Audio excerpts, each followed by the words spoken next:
नमस्कार दोस्तों, जैसे कि हम सबको पता है कि ब्रिटेन की जो महारानी एलिजाबेथ थी उनका जो है वो निधन हो गया। बहुत दुखद घटना है, पर बहुत कुछ आपको इस सेशन में जो है वो सीखने को मिलेगा कि ऑपरेशन यूनिकॉर्न क्या होता है, ऑपरेशन लंदन ब्रीच क्या होता है, मोनार्च क्या होता है, कॉन्स्टिट्यूशनल मोनार्च क्या होता है। ये बहुत सारी चीज़ें जो है वो आज के लेक्चर में आपको समझने को मिलेगी। देखिए, सबसे पहले कि अगर हम बात करें तो ब्रिटेन की जो महारानी एलिजाबेथ है उनका निधन हो गया। अब इसके बाद जो ब्रिटेन के नए राजा बनेंगे वो बनेंगे प्रिंस चार्ल्स, यानी वो अब कहलाएंगे किंग चार्ल्स। ठीक है। अब गाइज अगर हम बात करते हैं रिपब्लिक नेशन की, तो इंडिया की अगर हम बात करें तो इंडिया एक रिपब्लिक नेशन है, यानी यहाँ पे राष्ट्रपति होता है और पंतप्रधान भी होता है।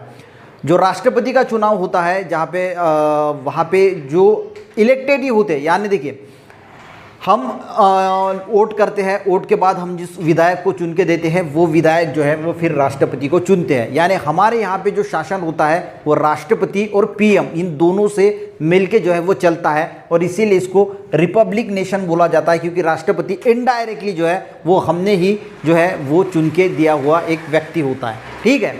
अब गाइस ऐसे देश जहाँ पे राष्ट्रपति नहीं होते, वहाँ जहाँ पे यानी मोनार्च सिस्टम होती है, मोनार्च यानी राजशाही जैसी चली आ रही है, यानी ये राजा था, उसका बेटा जो है वो फिर जो है वो उस गद्दी पे बैठेगा, उसका बेटा फिर गद्दी पे बैठेगा।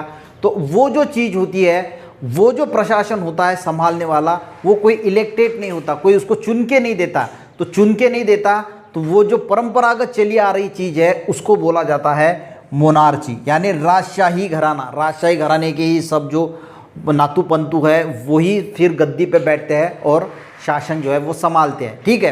अब बात करेंगे ब्रिटेन की, तो ब्रिटेन में गाइस कॉन्स्टिट्यूशनल मोनार्ची है। अब कॉन्स्टिट्यूशनल मोनार्ची यानी देखिए वहाँ पे राजशाही भी है और पीएम भी है, यानी वहाँ का जो चीज़ चलती है वो राजशाही पे भी चलती है और वहाँ पे पीएम भी है। यानी अच्छी तरीके से समझिए, रिपब्लिक नेशन यानी राष्ट्रपति और पीएम के द्वारा जो है वो चलाई जाती है। मोनार्ची की अगर हम बात करें तो मोनार्ची में सिर्फ राजशाही होती है, राजा जो तय करेगा वही होता है। अब कॉन्स्टिट्यूशनल मोनार्ची में क्या होता है, पीएम भी होता है और राजशाही भी होती है, जैसे ब्रिटेन में है। ठीक है। यानी यहाँ पे यानी कॉन्स्टिट्यूशनल मोनार्ची यानी संविधान के रूप से राजशाही चल रही है।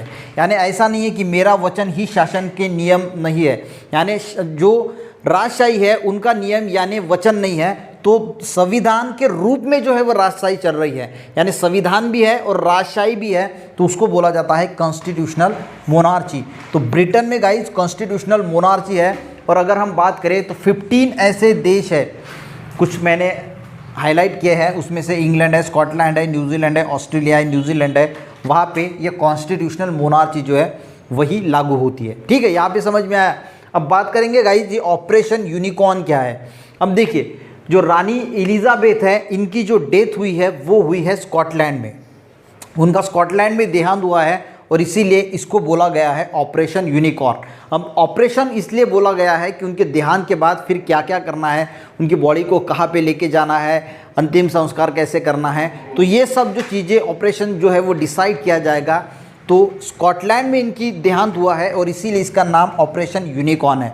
अगर इनका देहांत लंदन में होता तो इस चीज़ का जो नाम है वो होता है ऑपरेशन लंदन ब्रीच।